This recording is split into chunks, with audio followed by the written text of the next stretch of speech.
వైద్యాన్ని అంతమొందించేందుకు కేంద్ర ప్రభుత్వం ప్రవేశపెట్టినటువంటి ఆపరేషన్ కగార్లో అంబుజ్ఘట్ అటవీ ప్రాంతంలో గత నెల 22వ తేదీన జరిగిన ఎన్కౌంటర్లో 27 మంది మావోయిస్టులు హతమార్చబడ్డారు. అందులో మావోయిస్ట్ పార్టీ కేంద్ర ప్రధాన కార్యదర్శి నంబాల కేశవరావు కూడా హతమార్చబడిన విషయాన్ని నిర్ధారించడంతో బంధువులు మాత్రం భౌతికాయం తెచ్చుకునేందుకు చాలా ప్రయత్నాలు చేశారు. కాకపోతే ఛత్తీస్గఢ్ పోలీసులు మాత్రం విచక్షణ రాహిత్యంగా వ్యవహరించి ఆ భౌతికాన్ని నారాయణపూర్ అటవీ ప్రాంతాల్లో అంత్యక్రియలు నిర్వహించి బంధువులు మాత్రం సమాచారం ఇవ్వడం జరిగింది. అయితే ఆయన సంతాప సభను ఏర్పాటు చేసుకునేందుకు కూడా అవకాశం లేకుండా శ్రీకాకుళం పోలీసులు కూడా అడ్డుకోవడంతో ఎట్టకేలకు క్రాంతి భవన్లో సంతాప సభ హాజరైనటువంటి పౌర హక్కుల సంఘం ప్రతినిధి మనతో ఉన్నారు. చూస్తే కనుక ఈ ఎపిసోడ్ అంతా చూస్తే కనుక అసలు ఈ జనరేషన్కి నంబాల కేశవరావు ఎలా ఉంటారు, ఎవరు అన్న విషయం తెలియదు. కానీ జరిగినటువంటి ఈ ఉదంతం ఏదైతే ఉందో ఆ భౌతికాన్ని బంధువులకు అప్పచెప్పకపోవడం, ఆ భౌతికాన్ని ఏమో అక్కడ నారాయణపూర్ అటవీ ప్రాంతంలో అంత్యక్రియలు, ఈ పరిణామాలను ఏ విధంగా తీసుకుని ఎట్టకేలకు ఈరోజు ఆయన సంతాప సభకు హాజరైన మీరు ఆయన గురించి ఈ మాట. ముఖ్యంగా నంబాల కేశవరావు చరిత్ర ఏం చెప్తున్నదంటే, నంబాల కేశవరావు విద్యార్థి దశ నుంచి కూడా విద్యార్థి ఉద్యమాల్లో పాల్గొన్నటువంటి వ్యక్తి. వరంగల్ కేంద్రంగా ఆయన విద్యని అభ్యసించారు. అక్కడ నుంచి శాస్త్రీయ విద్యా విధానం కోసం, విద్యార్థి హక్కుల కోసం, ఒక పురోగామి భావజాలానికై ఆయన ప్రయత్నం చేశారు. ఆ ప్రయత్నంలోనే ఆయన అజ్ఞాతవాసము ఈ 50 ఏళ్ల చరిత్ర మనకు చెప్పుకొస్తున్నది. మౌలికంగా చాలా విషయాలు మనం తర్కించుకోకుండా మౌలికంగా నంబాల కేశవరావు భారతదేశ ప్రజలు, శ్రామిక వర్గ ప్రజలు హక్కులు, అణగారిన వర్గాల కోసం, ఆదివాసీల కోసం, వాళ్ళ హక్కుల కోసం మాట్లాడినాడు అనేదే చరిత్ర చెబుతున్నాడు. అంటే ఒక సత్యం. దీంట్లో ఎవరికి కూడా భిన్నాభిప్రాయం లేదు. ఇకపోతే ఆయన నమ్ముకున్న సిద్ధాంతాల పట్ల, ఆయన నమ్ముకున్న పోరాటాల పట్ల భిన్నాభిప్రాయం ఉంటే ఉండవచ్చు గాక, అది వేరే విషయం. కానీ మౌలికంగా ఈ దేశ ప్రజల ఆకాంక్షలు, ఈ దేశ ప్రజల కోసం ఆయన మాట్లాడినాడు. ఒక 55 ఏళ్ల సుదీర్ఘ జీవితాన్ని ఈ దేశ ప్రజల కోసము అంకితం చేశాడనేది చరిత్ర. దీని పట్ల ఎవరికీ భిన్నాభిప్రాయం లేదు, భారతదేశ ప్రజలు ఎవరికీ కూడా. ఆయన ఎంచుకున్న మార్గాల పట్ల భిన్నాభిప్రాయం ఉంటే ఉండొచ్చు కాక. ఈ విషయంలో కుటుంబ సభ్యులు కూడా స్పష్టం చేశారు. ఆయన ఎన్నుకున్న మార్గాన్ని మాత్రం మేము ఏ రోజు కూడా స్వాగతించట్లేదు. మా బ్లడ్ రిలేషన్ అంటే రక్త సంబంధిగా హతమార్చబడ్డారని తెలిసిన క్షణం నుండి భౌతికాయాన్ని తేవాలి, ఆయన స్వగ్రామంలో అక్కడ అంత్యక్రియలు చేసిన ప్రయత్నంలో ఛత్తీస్గఢ్ పోలీసులు మాత్రం భౌతిక కోసం బంధువులు రాలేదు అన్నటువంటి అపవాదను ఆపాదించి ఈరోజు అక్కడ అంత్యక్రియలు నిర్వహించి ఏ విధంగా తీసుకొచ్చి పరిణామం. ముఖ్యంగా అంటే అభివృద్ధి చెందుతున్న ఈ దేశంలో నంబాల కేశవరావు గారి యొక్క కుటుంబ సభ్యులు, వాళ్ళ అన్నగారు కానీ బంధువులు కానీ మొత్తం దగ్గర 10-15 మంది ఆ ఛత్తీస్గఢ్ ఆ డెడ్ బాడీ ఉన్నటువంటి ఆసుపత్రి కానీ ఇతర ప్రాంతాల్లో కానీ వాళ్ళు ర్యాలీ చేయటం, బాడీ మాకు ఇవ్వండి అని చెప్పేసి డిమాండ్ చేయటం, పడిగాపులు కాయటం అనేది మనం యూట్యూబ్లో కానీ ఛానల్లో కానీ చూస్తున్నాం. కానీ ఎవరు రాలేదు అనే మాట ప్రపంచానికి అబద్ధం చెప్పడమే అవుతుంది. కాబట్టి భౌతికాయం ఇవ్వడం అనేది సహజ హక్కు. అది సరే, ఆయన ప్రభుత్వ వ్యతిరేక చర్యల పట్ల మీరు కాల్చి చంపటం, ఇకపోతే దాన్ని ఎన్కౌంటర్ చెప్పటం, దీని పట్ల దేశ పౌరులు ఆలోచిస్తూ ఉన్నారు. దాని పట్ల హక్కుల సంఘాలు మాట్లాడుతున్నాయి. హక్కులు కాలు రాయడమే కాకుండా న్యాయ వ్యవస్థ ఆదేశాలను కూడా తొంగలో తొక్కే విధంగా వ్యవహరించి అదే మన బాధ కూడా, మన ఆవేదన కూడా. ఎట్లంటే ఎప్పుడైతే బాడీ ఇవ్వలేదో ఆ పౌర హక్కుల సంఘం అలాగే ఇతర హక్కుల సంఘాల మొత్తం కూడా హైకోర్టులో పిటిషన్ వేయడం జరిగింది. హైకోర్టు స్వయంగా చెప్పింది ఆ బాడీని ఇవ్వండి అని చెప్పేసి. ఆ ఆదేశాలు కూడా పక్కనున్న ఛత్తీస్గఢ్ ప్రభుత్వం దాన్ని ఆమోదించకుండా నిర్ద్వందంగా తోచిపుచ్చింది. మళ్ళీ తిరిగి హక్కుల సంఘాలు వాళ్ళ కుటుంబ సభ్యులు మళ్ళీ కోర్టుకి అప్రోచ్ అయ్యారు. వాళ్ళపై విచారణ జరపాలని చెప్పేసి ప్రజలు పెండింగ్గా ఉన్నది. కాబట్టి ఎవరు హక్కులని, ఆ హక్కుల కోసం రాజ్యాంగ వ్యవస్థని ఎవరు గౌరవించాలా, ఎవరు దాన్ని ఆమోదించాలా? ప్రభుత్వము, పోలీసులు, మిగతా సెక్షన్స్. మీరు ఆమోదించడం మూలంగా ఒక మార్గదర్శకంగా మీరు ఈ సమాజానికి గుర్తింపుగా ఉంటుంది. మీరే ఉల్లంఘన చేయటం మూలంగా ఒక డిక్టేటింగ్ అంటే ఒక నియంత్రితపు ఆలోచనతో మనం ప్రయాణమైతే ఏ సూచకులు మనం ఇస్తున్నాడుగా, కొత్త సమాజానికి ఏ సూచకులు మనం ఇస్తున్నాం? హక్కులను కాలు రాయడమే కాకుండా ఈరోజు మానవ సంబంధాలను కూడా పూర్తిగా మటుమాయం చేసే ఒక హేయమైనటువంటి చర్య నంబాల కేశవరావు మృతదేహాన్ని వారికి బంధువులకు అప్పచెప్పడంలో చొరవబడింది. నిజమే? ఖచ్చితంగా మేము అంటుంది ఏంటంటే, నంబాల కేశవరావు యొక్క అమ్మగారు కానీ, వాళ్ళ అన్నగారు కానీ, వదిన కానీ, మిగతా సభ్యులందరూ కూడా హిందూ ధర్మాన్ని, హిందూ భావజాలను నమ్ముతున్నటువంటి వ్యక్తులు. భస్మము, మేము ఆయన అంత్యక్రియలు చేసుకుంటాము, ఇకపోతే ఇతర అంశాలు ఏవైతే ఉన్నాయో సనాతన ధర్మంలో ఉన్నటువంటి అంశాలే.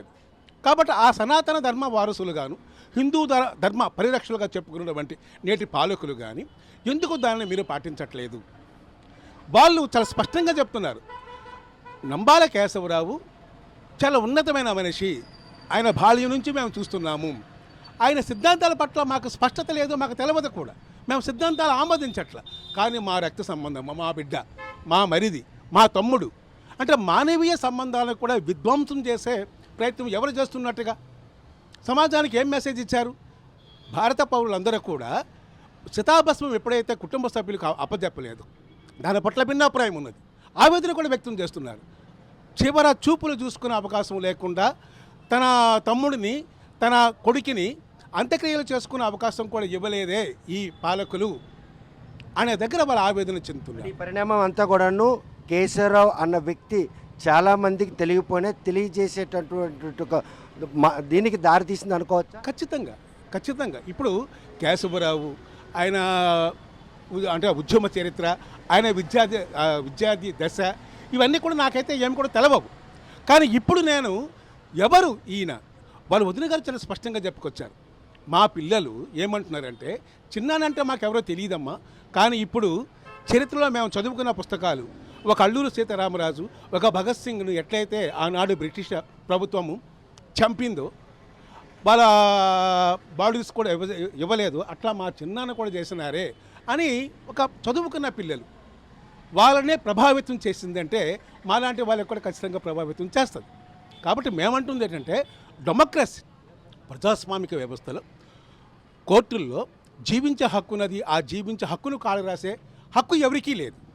అలాగే మీరు కాసేపు బోటుకప్ప ఎన్కౌంటర్ అనుకుందాం, కాసేపు అనుకుందాం, దాని మీద న్యాయ విచారణ జరగాలి, సుప్రీంకోర్టుకు పోవాలని చెప్పేసి పౌర హక్కులుగా మేము మాట్లాడుతున్నప్పటికీ కూడా కాసేపు ఆ బాడీని, చనిపోయిన బాడీని కుటుంబ సభ్యులకు అప్పచెప్పే ఒక సాంప్రదాయం ఉన్నది. రాజ్యాంగంలో హక్కు ఉన్నది, చనిపోయే మనిషికి కూడా హక్కులు ఉంటాయి. ఆ హక్కులను కాలరాయటం అనే దగ్గర ఏమిటి? దాన్ని డెమోక్రసీ అంటామా, లేకపోతే దాన్ని డిక్టేటింగ్ అంటాం? మీరు హక్కులు కాలరాయడం విషయాన్ని పరిణామాలు తీసుకుంటారు. కానీ కేంద్ర ప్రభుత్వం మాత్రం మావోయిజాన్ని పూర్తిగా భూస్థాపితం చేసేందుకు ఏర్పాటు చేసిన ఖగార్లో మాత్రం ఎవరు కూడా ఆ మూలాలు ఉండకూడదు అన్న ఒక దృఢ సంకల్పం ఈరోజు నంబాల కేసులో ఎన్కౌంటర్ తర్వాత మృతదేహాన్ని బంధువులకు అప్పచెప్ప పరంపర ఏదైతే ఉందో ఈ పరంపర మళ్ళీ కొనసాగినటువంటి స్థితి కనిపిస్తుంది. రేపు ఎవరిని ఎన్కౌంటర్ చేసినా ఆ భౌతికాన్ని ఇచ్చే పరిస్థితి లేనటువంటి పరిణామం మాత్రం కళ్ళ ముందు కనిపిస్తుంది. అంటే దీన్నే ప్రశ్నించాలని చెప్పేసి పౌర సమాజం ఏదైతే ఉందో ఈ పౌర సమాజం ప్రశ్నించాలి దీనిని. ఒక రాజకీయ భావజాలం, ఆ భావజాలం అనేది శాస్త్రీయంగా ఉన్నప్పుడు ప్రజల మనుగడ కోసం ఉపయోగపడుతున్న దశలో ఆ భావజాలాన్ని నిర్మూలించడం అనే చర్య ఏదైతే ఉందో అది ఏ పాలకులు తీసుకున్నా తప్పు అవుతుంది. అబ్రహం లింకన్ ఉన్నారు, అమెరికా ప్రెసిడెంట్. ఆయన ఏమంటాడు? నా శత్రువైనా తన మాట్లాడే హక్కును కల్పిస్తాను నేను. డెమోక్రసీ విభిన్న రాజకీయ కలయికలో ఒక డెమోక్రసీ దేశంలో విభిన్న ఆలోచనలు ఉంటాయి, విభిన్న రకాల ఆలోచనలు ఉంటాయి. ఏమిటి ఆ ఆలోచన యొక్క వెనుకున్న నేపథ్యం ఏమిటి?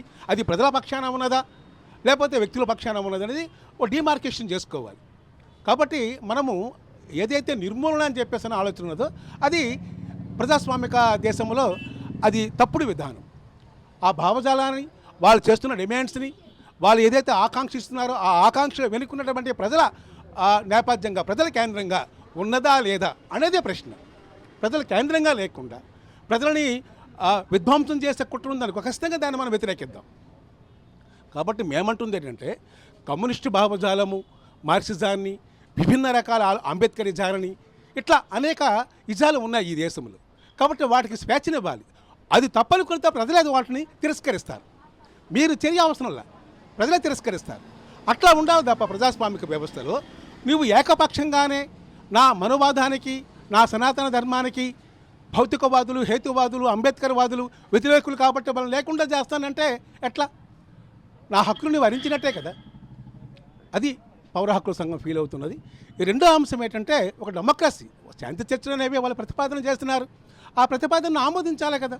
ప్రజల ముందు పెట్టండి. మీరు ప్రజలని మనసులో గెలుచుకునే ప్రయత్నం చేయండి అనేది పౌర హక్కుల సంఘం డిమాండ్ చేస్తుంది. చూస్తే కనుక నంబాల కేశవరావు సంతాప సభకు హాజరైన ప్రతి ఒక్కరు కూడా ఆయన భౌతిక కాయం విషయంలో కేంద్ర రాష్ట్ర ప్రభుత్వాలు చేసినటువంటి ఏదైతే ఈ దుశ్చర్య ఉందో ప్రతి ఒక్కరిని కూడా ఆలోచన చేస్తుంది. సుమారు 5 దశాబ్దాలుగా ఈ జిల్లా నుండి కానీ గ్రామం నుండి బంధువులకు సంబంధం లేకుండా అటవీలో ఉంటూనే అక్కడున్న గిరిజనుల సమస్యలపై పోరాడుతున్నటువంటి ఆయన భావజాలను కనీసం పక్కన పెట్టి భౌతికాయం తెచ్చేందుకు బంధువులు చేసిన ప్రయత్నం మాత్రం వారికి కనీసం చితాభస్మం అస్థికలు కూడా ఇచ్చే పరిస్థితి లేదు. ఇటువంటి ప్రజాస్వామ్య దేశంలో ఇటువంటి హైందవ తత్వానికి మాత్రం గొడ్డలు పెట్టుగా భావిస్తున్నారు. ఈ విషయంపై మాత్రం కేంద్ర రాష్ట్ర ప్రభుత్వాలు ఆలోచించుకోవాలి. మావోయిస్టులందరూ కూడా చర్చలకు స్వాగతిస్తున్న నేపథ్యంలో కేంద్ర రాష్ట్ర ప్రభుత్వాలు మావోయిజాన్ని భూస్థాపితం చేయాలన్న ఆ యోచన మాత్రం ప్రజల్లో అది బలంగా ఉన్నంత వరకు ఏ ప్రభుత్వాల వల్ల కూడాను వాటిని పూర్తిగా సమూలంగా నాశనం చేయడం సాధ్యం కాదని చెప్పి మాత్రం ఆయన స్పష్టం చేస్తున్నారు. గత నెల 22వ తేదీన ఛత్తీస్గఢ్ అంబుజ్ఘట్ అటవీ ప్రాంతంలో ఆపరేషన్ కగార్లో భాగంగా 27 మంది మావోయిస్టులను హతమార్చారు. అందులో ప్రధాన పాత్ర వహించినటువంటి మావోయిస్టు పార్టీ కేంద్ర కమిటీ ప్రధాన కార్యదర్శి నంబాల కేశవరావు కూడాను ఎన్కౌంటర్ కాబడ్డారని సాక్షాత్తు దేశ ప్రధానితో పాటు అమిత్ షా కూడాను నిర్ధారించడంతో బంధువులందరూ కూడాను ఆ మృతదేహం తెచ్చేందుకు చేయని ప్రయత్నం అంటూ లేదు. కాకపోతే మృతదేహం ఇవ్వకుండా నారాయణపూర్ అటవీ ప్రాంతంలో ఆయన భౌతికాయాన్ని మాత్రం అంత్యక్రియలు నిర్వహించారని ఛత్తీస్గఢ్ పోలీసులు నిర్ధారించిన తర్వాత 26వ తేదీన ఆ కుటుంబ సభ్యులు మాత్రం ఈ వార్తను నిర్ధారించుకొని ఆయనకి అంతిమ సంస్కారాలను సాంప్రదాయబద్ధంగా సనాతన సంస్కృతికి అనుగుణంగానే నిర్వహించారు. కాకపోతే ఈరోజు ఆయన సంతాప్ సభకు విచ్చేసినటువంటి సీనియర్ పాత్రికేయులు నల్లి ధర్మారం అంటున్నారు. చూస్తే కనుక ఆయన ఆశయాలకి ఆ కుటుంబ సభ్యులకి ఎటువంటి సంబంధం లేకపోతే ఆయన కుటుంబ సభ్యుడిగా ఈరోజు ఎన్కౌంటర్ చేయబడ్డారని చెప్పి కనీసం భౌతికాయం తెచ్చేందుకు వెళ్ళినటువంటి ఆ కుటుంబ సభ్యులకు భౌతికాయం కాదు కదా, చితాభస్మం కనీసం అస్థికలు కూడా ఇవ్వనటువంటి పరిణామం ఏ విధంగా తీసుకోవచ్చు? అసలు మానవత్వం మట్టి కలిసిపోయింది అన్నటువంటి ఒక పరిస్థితులు పరిణామాలు ఈ ఎన్కౌంటర్ విషయంలో సుస్పష్టంగా కనిపించింది అనుకోవచ్చు. సైద్ధాంతిక కోణంలో దేశమంతా కేశవరావు హత్య తదనంతర పరిణామాల గురించి చర్చిస్తూనే ఉంది.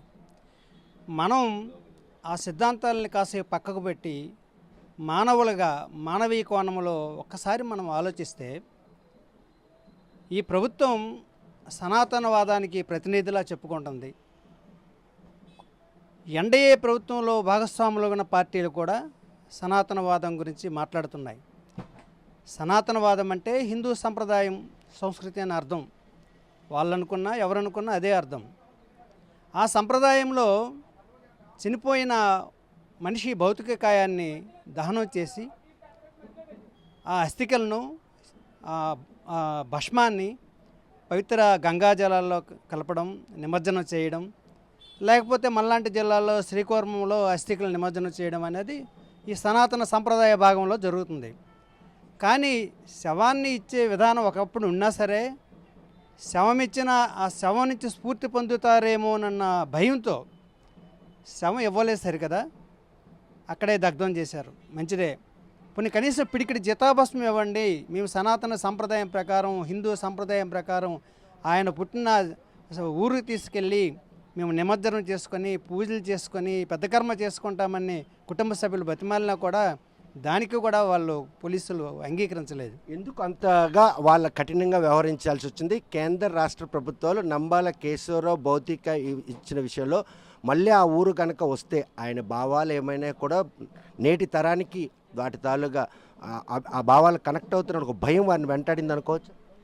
మనకు తెలిసిన ఒక విశ్వసనీయమైన సమాచారం ప్రకారం కేశవరావు గారి బంధువులు వెళ్ళి అడిగితే వాళ్ళు అన్నారట, నిజమే, మీకు ఈ భౌతికాయం మీకు ఇస్తాం, మీరేం చేస్తారు, ఊరేగింపుగా తీసుకెళ్తారు, పూలదండలు వేస్తారు, నినాదాలు చేస్తారు, అక్కడ ఆయన దహనం చేసిన తర్వాత దహనం చేసిన స్థలంలో ఒక అమరవీరుల స్తూపం కడతారు, ఆ స్తూపాన్ని చూసి కొత్త తరం వాళ్ళు నక్సలైట్గా మావోయిస్టులుగా మారే ప్రమాదం ఉంది, అందుకే మీకు మేము ఆ భౌతికాయం ఇవ్వము అన్నారట.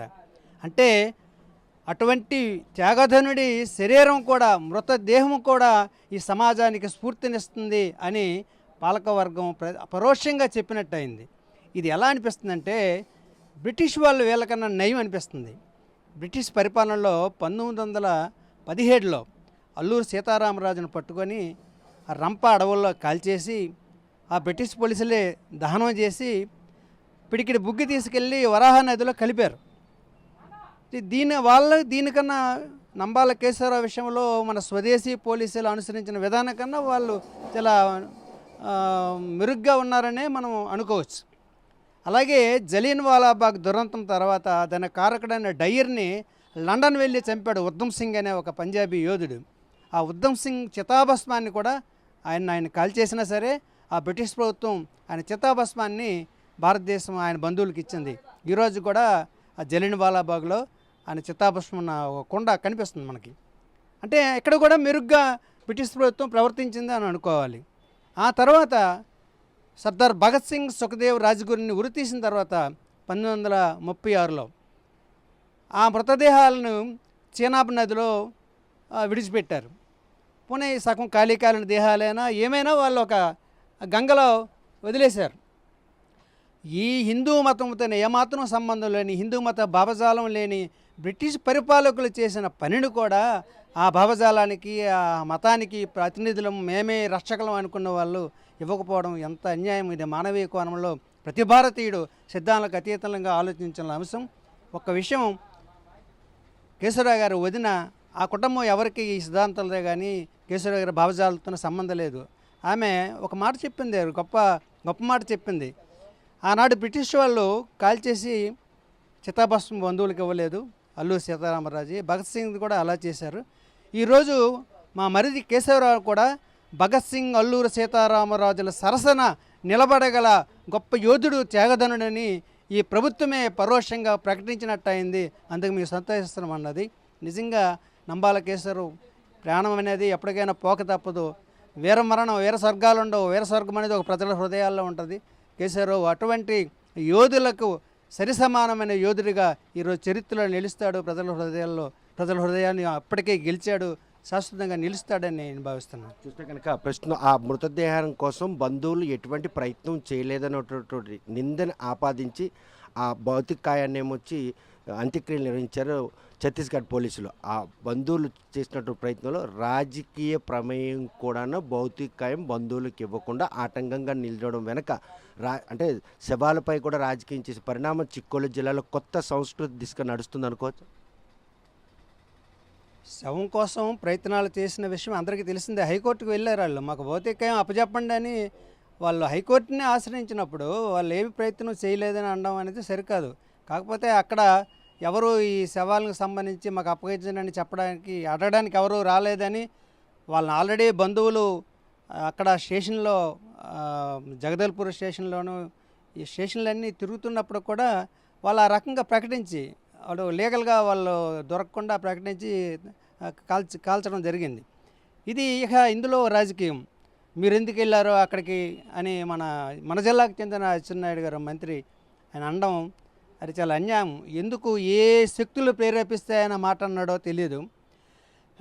లేకపోతే అలిపిరి సంఘటనలో నంబాల కేశవరావు ఒక వ్యూహకర్త అనే ప్రచారం జరుగుతుంది. ఒక రకంగా చంద్రబాబు నాయుడు కూడా ఇందులో పరోక్షంగా ఇన్వాల్వ్ అయ్యారన్నారేమో తెలియదు. కానీ శవం ఇవ్వడానికి ఎందుకు అభ్యంతరమో, మీరెందుకు అడగడానికి వెళ్ళారు అని వాళ్ళని బెదిరించడమో నాకు అర్థం కాలేదు. కానీ గత శ్రీకాకుళం సాయుధ ఉద్యమ చరిత్ర నుంచి చూస్తే, లేకపోతే మందస జమీందారీ రైతాంగ పోరాటం గున్నమ్మ వీరమరణం నుంచి చూస్తే శవాలను అప్పగించడం, కనీసం ఆ చితాభస్మం అప్పగించడం, దీనికి ఏ రాజకీయ నాయకులు అడ్డుపడలేదు. ఇది కొత్త దుస్సంప్రదాయం. ఇది దుస్సంప్రదాయం. ఒక ప్రజా ఉద్యమాల్లో చనిపోయిన వారిని శవాలు కూడా కన్నవాళ్ళు, బంధువులు కడచూపు నోచుకోకుండా, కనీసం పిడికిడి బుగ్గి కళ్ళ చూడకుండా చేయడంలో అచ్చెన్నాయుడు ఎందుకు ఇంత బహిరంగంగా ఆయన భాగస్వామి అయ్యాడో తెలియదు. ఇది ఒక చరిత్రహీనుల జాబితాలో ఆయన చేరుతాడు, ఇందులో సందేహం లేదు. ఆయన ఈరోజు మంత్రి కావచ్చు, ఆయన వైభవం ఉండొచ్చు. కానీ ఈ రకంగా ఆయన బహిర్గతమైన తర్వాత ఆయన ఒక ప్రజా ఉద్యమ నాయకుల పట్ల ఆయన అనుసరిస్తున్న వైఖరి నిజానికి ఆశ్చర్యం. తమ్మినేని సీతారాము, ఆయన సోదరుడి కంజరాపు ఎర్రన్నాయుడు కూడా నంబాల కేశవరావు క్లాస్మేట్స్. కనీసం అటువంటి ఒక హృదయంలో ఒక కదలిక ఆయన లేకుండా ఇలా ఒక నిర్ద్వందంగా మీరెందుకు వెళ్ళారో శవాన్ని నరడానికి. నిజానికి ఆ ప్రభుత్వంలో ఉన్న వ్యక్తి, మన జిల్లాకు ఉన్న వ్యక్తి ఆయన సాయం చేయాలి మనకి. ఆ బాడీని తీసుకురావడానికి ఆయన ప్రభుత్వ ప్రతినిధిగా జోక్యం చేసుకొని జరిగింది కనీసం బాడీ ఇవ్వండి, లేకపోతే పిడికిడి బుగ్గి ఇవ్వండి అని చెప్తే ఒక మానవీయ కోణంలో అచ్చెన్నాయుడిని ఈరోజు మనం అందరం కూడా గౌరవిద్దాం, మెచ్చుకుందాం. అలా కాకుండా ఇలా చేయడం అనేది ఎక్కడ లేదు. మన జిల్లా చరిత్రలో నాకు తెలిసి ఇలా ప్రవర్తించిన నాయకుడు ఇంకెవరూ లేరు. ఇది ఒక దుస్సంప్రదాయం. ఇది ఎలకాలం ఇది కొనసాగుతుంది అనుకోకండి. ఎవరికి ఏవి శాశ్వతాలు కావు. ఆయన విప్లవ జీవితం శాశ్వతమైందని అనుకున్నాడు. ఆ ముగింపు కూడా ఆయన అలాగే జరిగింది. ఆయన అనుకున్నట్టే జరిగింది. ఆయన ఏమి పారిపోవడానికి ఆయనకి అనేక మార్గాలు ఉన్నా ఆయన పారిపోకుండా నాయకుడిని ముందుండి నడిపించాడనే ఒక ఉద్దేశంతో నిలబడి ఆయన ఆత్మత్యాగం చేశాడు. అట్లాంటివి నిలబడతాయి చరిత్రలో. మీరు శవాలను అడ్డుకోవడం, చితాభాసనలు అడ్డుకోవడం, బెదిరించడాలు, ప్రజా ఉద్యమాలని ఉక్కుపూటితో నొక్కేయడాలు ఏవి బ్రిటిష్ వాళ్ళు చేయలేకపోయారు. మనమేం చేయగలం? ప్రజాస్వామ్య పద్ధతుల్లో చట్టంలో ఉన్నాం కాబట్టి. భవిష్యత్తులో ఇది ఒక అచ్చెన్నాయుడే కాదు, ఇది టీడీపీ నాయకత్వంలో ఉన్న కూటమి ప్రభుత్వంతో ఆలోచన, నిర్ణయం, ఆ విధానంగా ఈరోజు రాష్ట్ర ప్రజలు, ప్రత్యేకంగా శ్రీకాకుళం జిల్లా ప్రజలు, ఈ శ్రీకాకుళం జిల్లాకి జాతీయ స్థాయిలో ఒక ప్రధానమంత్రి నోట, ఒక కేంద్ర హోంమంత్రి నోట నంబాల కేశవరావు అనే అగ్రనాయకుడిని మేము చంపేశాం, అది ఆయన శ్రీకాకుళం జిల్లాలో పుట్టాడు, ఆయన నోటంట ఆ మాటలు ఇచ్చినంటే మా శ్రీకాకుళం రాజకీయాలకు అతీతంగా, సిద్ధాంతాలకు అతీతంగా గర్వపడుతుంది. ఈ గర్వాన్ని నువ్వు పంచుకోవాల్సిన అచ్చెన్నాయుడు, మీరు ఆ గర్వాన్ని పంచుకోకుండా దిగజారిన చరిత్రలో భాగస్వామ్యం అవడం చాలా బాగాలేదు అని ఎక్కువ మంది అనుకుంటున్నారు. జర్నలిస్టులుగా, మెజారిటీ జర్నలిస్టులుగా మేము అనుకుంటున్నాం. చూస్తే కనుక ప్రస్తుతం నంబాల కేశవరావు భౌతిక అప్పగింపడంలో మాత్రం ఛత్తీస్గఢ్ పోలీసులు వ్యవహరించిన తీరుని తీవ్రంగా తప్పుపడుతున్నారు. భౌతికాన్ని అంటే బ్రిటిష్ వారి పరిపాలనలో కూడాను వారికి వ్యతిరేకంగా పోరాడిన వారిని హతమార్చి ఆ భౌతికాన్ని అంత్యక్రియలు నిర్వహించిన తర్వాత ఆ చితాభస్మాలను సమీపంలో ఉన్నటువంటి నదుల్లో కలిపే సంస్కృతి కూడాను భారతదేశంలో భారతీయ పౌరుడై ఉండి విప్లవభావాలకి ఆకర్షితుడైన 45 ఏళ్ళుగా అడ్డుబాటులో పట్టినటువంటి ఆయన చంపేశామని నిర్ధారించిన తర్వాత ఆయన భౌతికాన్ని ఇచ్చే విషయంలో మాత్రం రాజకీయ ప్రమేయం కూడా ఒక సాంప్రదాయానికి తెరతీసే విధంగా ఉంది. ఈ రాష్ట్రానికి చెందినటువంటి, ఈ జిల్లాకు చెందినటువంటి మంత్రి ఈ విషయంలో అడ్డుపడ్డాన్ని మాత్రం ఇది ఒక దుస్సాంప్రదాయానికి మాత్రం తెరతీశారనుకోవచ్చు. నంబాల కేశవరావును మాత్రం ఈరోజు స్వాతంత్ర వీరుల చెంతన చేర్చడంలో కేంద్ర రాష్ట్ర ప్రభుత్వాలు ఆయన భౌతికాన్ని బంధువులకు అప్పచెప్పే విషయంలో చేసినట్టు వైఖరి మాత్రం అందరినీ ఆలోచింపజేస్తుంది. ఆయన భావజాలం ఎక్కడైనా ఇంకా భావితరాలకి ఎక్కడ అలవడుతుందనే ఉద్దేశంతో వారు చేసిన ప్రయత్నం మాత్రం మరింత జనాల్లోనికి నంబాల కేశవరావుని వెళ్ళే విధంగా దోహదపడిందని మాత్రం ఒక సంతృప్తి వ్యక్తం. సనాతన సాంప్రదాయాన్ని కాపాడుతామని చెప్పుకుంటున్న కేంద్ర రాష్ట్ర ప్రభుత్వాలు నంబాల కేశవరావు భౌతికాయన విషయంలో మాత్రం రాజకీయ ప్రమేయం ఇదొక చెడు రోజుగా భావిస్తున్నారు. అటువంటి వ్యక్తి ఆయన విప్లవ భావాలని ప్రేరేపణ తీసుకుంటే కానీ బంధువులు మాత్రం ఆయన కుటుంబ సభ్యుడిగా భౌతికాయాన్ని కనీసం చితాభాసం అస్థికలైన ఇమ్మని ప్రాధాన్యపడిన ఇవ్వకపోవడం మాత్రం ఇది హైందవ సాంప్రదాయంపై గొడ్డలు పెట్టిగా ఆయన భావిస్తున్నారు. ఆపరేషన్ ఖగార్లో ఎన్కౌంటర్ కాబడ్డ నంబాల కేశవరావు అంత్యక్రియలు ముగిశాయి. కాకపోతే ఆయన బంధువులు, సానుభూతి పరులు, స్నేహితులు అంతా కలిసి ఆయనకి సంతాప సభ నిర్వహించేందుకు చేసిన ప్రయత్నం పోలీసులు అడుగడుగున అడ్డుకున్నారు.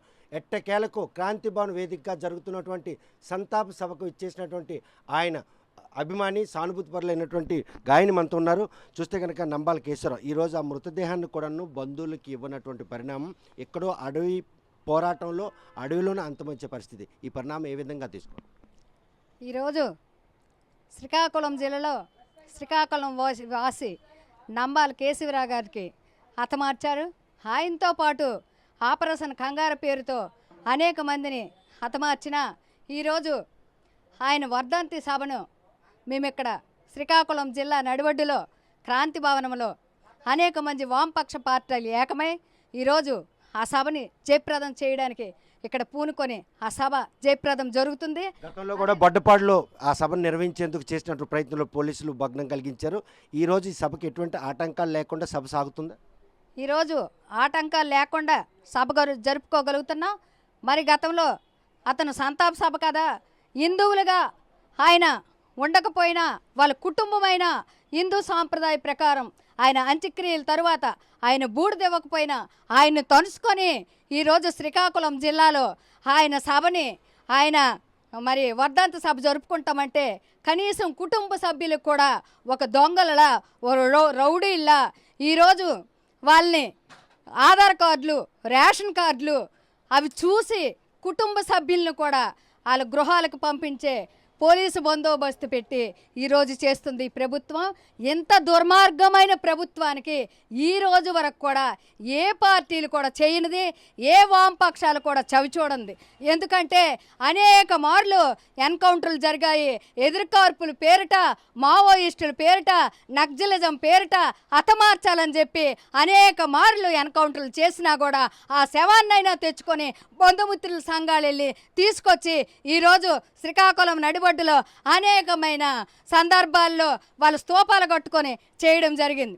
అలాంటి కార్యక్రమాన్ని కూడా ఈరోజు ఈ బీజేపీ ప్రభుత్వం దుర్మార్గ వైఖరి నశించాలని చెప్పి మేము కోరుకుంటున్నాం. ఎందుకంటే మోడీ షాలు ఇద్దరు కూడా ఏకమయ్యి ఈరోజు బూడిదని కూడా తీసుకురావడానికి లేదు.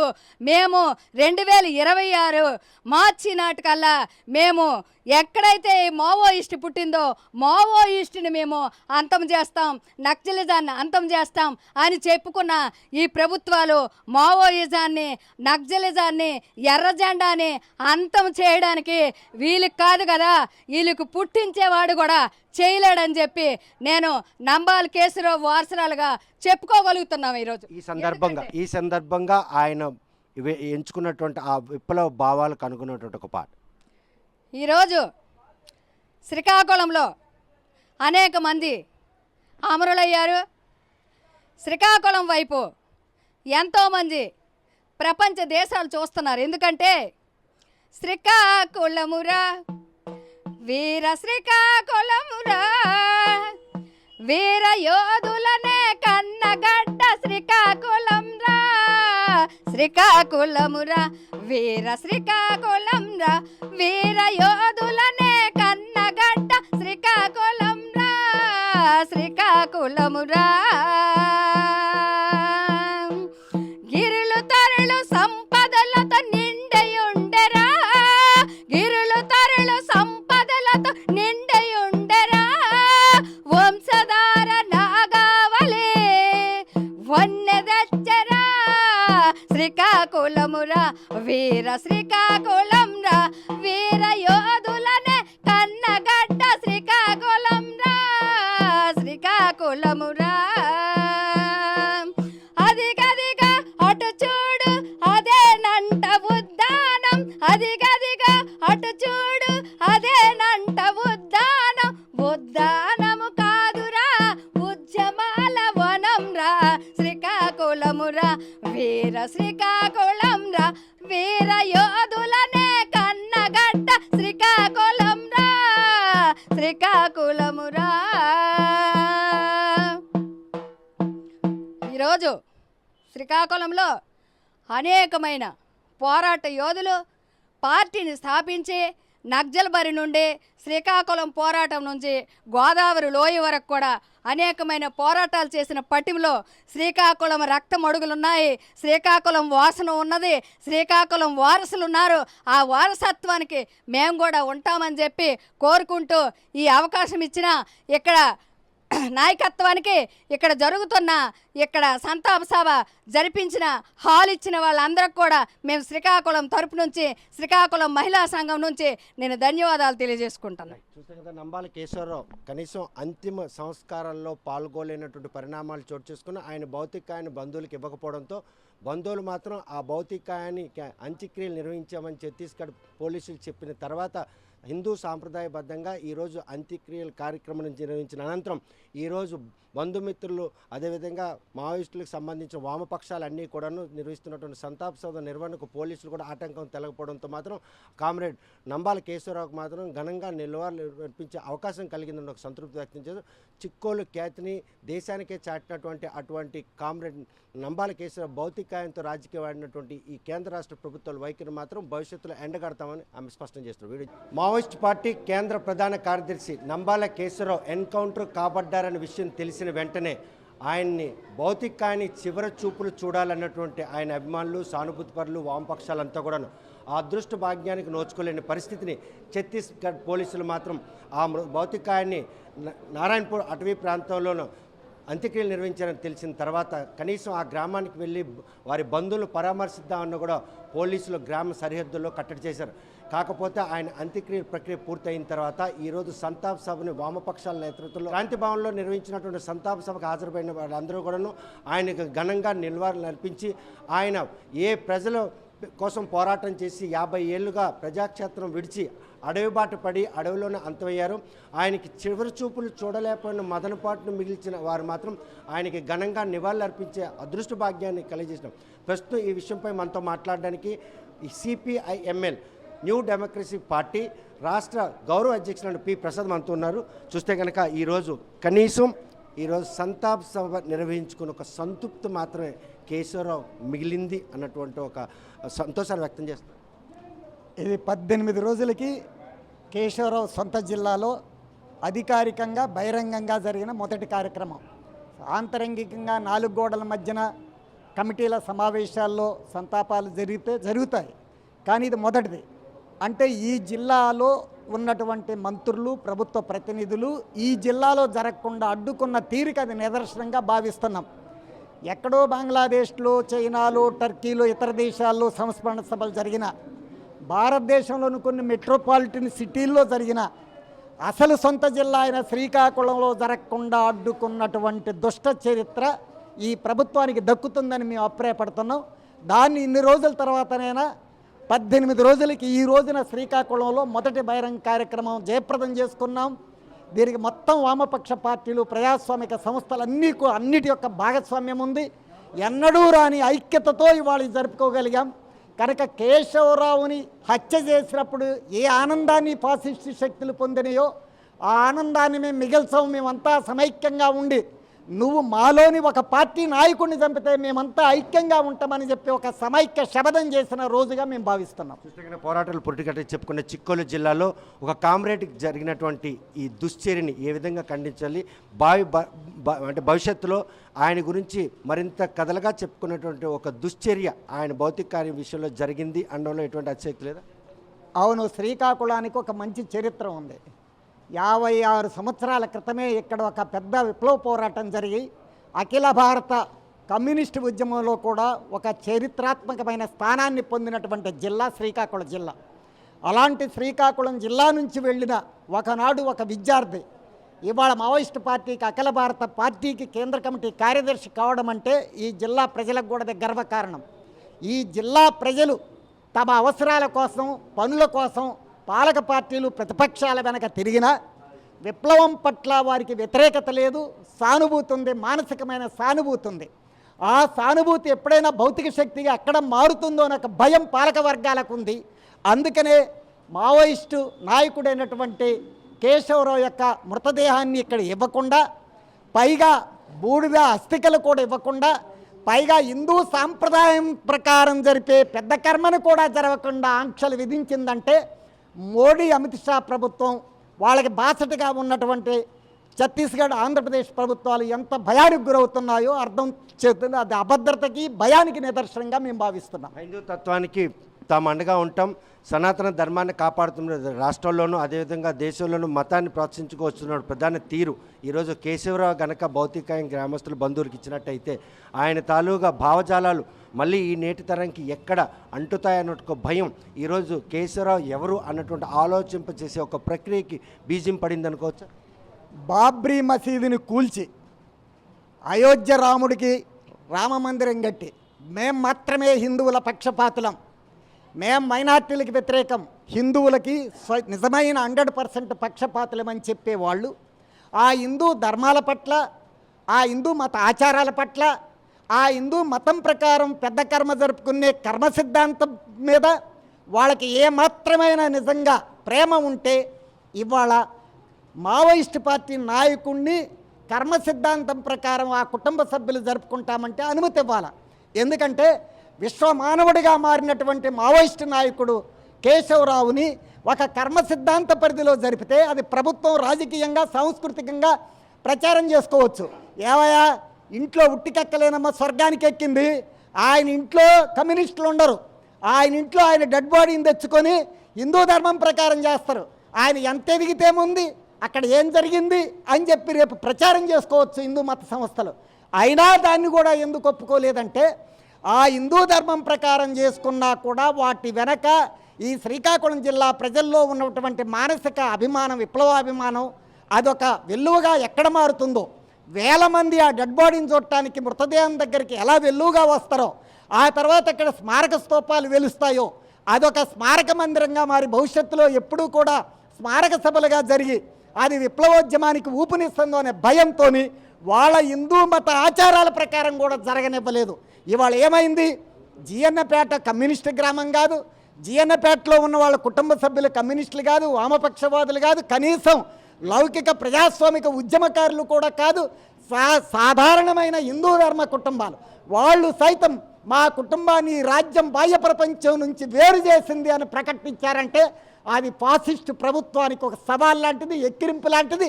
ఆ భావజాలంలో నుంచే రేపు ఈ జిల్లాలో ప్రజలు వాళ్ళు కమ్యూనిస్టులు కాకపోయినా ఫాసిస్టు రాజ్యానికి వ్యతిరేకంగా ఇచ్చిన ఢిల్లీశ్వరరావు గారు వారి అన్నగారు మోస్ట్ డిస్ట్రెస్డ్ కండిషన్స్లో, సారోఫుల్ కండిషన్స్లో మా బాధను వ్యక్తం చేస్తున్నామని పెద్ద కర్మ అయిన తర్వాత ఏదైతే వ్యక్తం చేశాడో, కనీసం విలేకరులు కమ్యూనిస్టులు కాదు, విలేకరులను మీరు పిలవడానికి వీల్లేదు, ఫ్రెండ్స్ కమ్యూనిస్టులు కాదు. ఢిల్లీశ్వరరావు ఒక పోర్టు అడ్మినిస్ట్రేటర్, చీఫ్ అడ్మినిస్ట్రేటర్గా రిటైర్ అయ్యారు.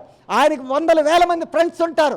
ఆ ఫ్రెండ్స్ని కూడా పిలవడానికి వీల్లేదు. వాళ్ళు కమ్యూనిస్టులు కాదు, విప్లవకారులు కాదు, మావోయిస్టులు కాదు, వాళ్ళు కూడా పిలవకూడదని కేవలం కుటుంబ సభ్యులు ఆధార్ కార్డులు చూపెడితే మాత్రమే రానివ్వమని అన్నారు. అని ఆయన ఏ నిరసన వ్యక్తం చేశాడో ఆ నిరసన రేపు ఫాసిస్ట్ వ్యతిరేక ఉద్యమ భావజాలను పెంపొందించి జిల్లాలో అదొక భౌతిక శక్తిగా మారి తీరుతుందని మేము అభిప్రాయపడుతున్నాం. ఆయన ఎన్కౌంటర్ చేశారన్న ఒక ఆనందం తప్ప ఆ భౌతిక ఆయన బంధువులకు ఇవ్వడంలో జరిగినటువంటి ఏదైతే ఈ దుశ్చర్య ఉందో ఈరోజు ఆపరేషన్ కగార్ తలదించింది. కేంద్ర రాష్ట్ర ప్రభుత్వాలు ఓటమిని చవిచూసే పరిణామం కేశవరావు భౌతిక విషయంలో జరిగింది. మేమేమంటామంటే ఆ డెడ్ బాడీని ఇచ్చి ఉంటే ఎంతైతే ప్రభుత్వ వ్యతిరేకత వెల్లువ వచ్చి ఉండేదో ఇవ్వనందున అంతకంటే భావజాలం పెరిగే అవకాశం ఉంది. కనుక మేము బాడీని ఇవ్వకుండా, అస్థికలు ఇవ్వకుండా లేదా బూడిదివ్వకుండా చేశామని మురిసిపోవచ్చు ఆ ప్రభుత్వం. కానీ ఇచ్చి ఉంటే ఎంత ప్రభుత్వ వ్యతిరేకత వచ్చేదో ఇవ్వనందున అంతకంటే డబుల్ త్రిబుల్ వ్యతిరేకత వచ్చింది. కనుక ఈ ప్రభుత్వానికి అది ఓటమే తప్ప పరాభవమే తప్ప అది ఏమాత్రం ఫలితం కాదని మేము అభిప్రాయపడతాము. చూస్తే కనుక నంబాల కేశవరావు ఆయన ఎన్కౌంటర్ చేశారన్నట్టు ఒక సంతృప్తి తప్ప ఈరోజు భౌతిక ఆయన బంధువులకు ఇచ్చే విషయంలో ఛత్తీస్గఢ్ ప్రభుత్వంతో పాటు కేంద్ర రాష్ట్ర ప్రభుత్వాలు చేసినటువంటి వైఖరి ఈరోజు కేశవరావు విషయంపై ప్రతి ఒక్కరిని కూడా ఆలోచింప చేసే పరిణామాలు చోటు చేసుకున్నాయి. వారి బంధువులు మాత్రమే అంతిమ క్రియలకు సంబంధించినటువంటి పెద్ద కాలం రోజు మాత్రం అనుమతించినటువంటి జిల్లా పోలీసులు, ఆయన స్నేహితులు, సన్నిహితులు, కుటుంబ సభ్యులు కానీ గ్రామస్తులు ఎవరు కూడా మావోయిస్టు భావజాలా లేకపోయినా కేశవరావు మృతదేహాన్ని బంధువులకు ఇవ్వకుండా చేయడంతో పాటు పెద్ద కర్మ రోజు కూడా ఆంక్షలు పెట్టడం ఇది ఒక హేయమైన చర్యగా ఆయన అభివర్ణిస్తున్నారు. ఇటువంటి చర్యలు మాత్రం చూస్తూ ఊరుకునే పరిస్థితి లేని కూడా హెచ్చరిస్తున్నారు. మరి ఈ విషయంలో కేశవరావుకి ఎట్టకేలకు సంతాప సభ పెట్టినటువంటి వామపక్ష నాయకుల ఐక్యతను మాత్రం మరోసారి చాటుకున్నారు అనడంలో ఎటువంటి అతిశక్తి లేదు. వీడియో జర్నలిస్ట్ రామకృష్ణతో సత్యం, ఆర్టీ శ్రీకాకుళం. ఇండియా పాకిస్తాన్ ఉద్రిక్తతలపై లేటెస్ట్ అప్డేట్స్ కోసం డౌన్లోడ్ చేసుకోండి RTV లైవ్ యాప్.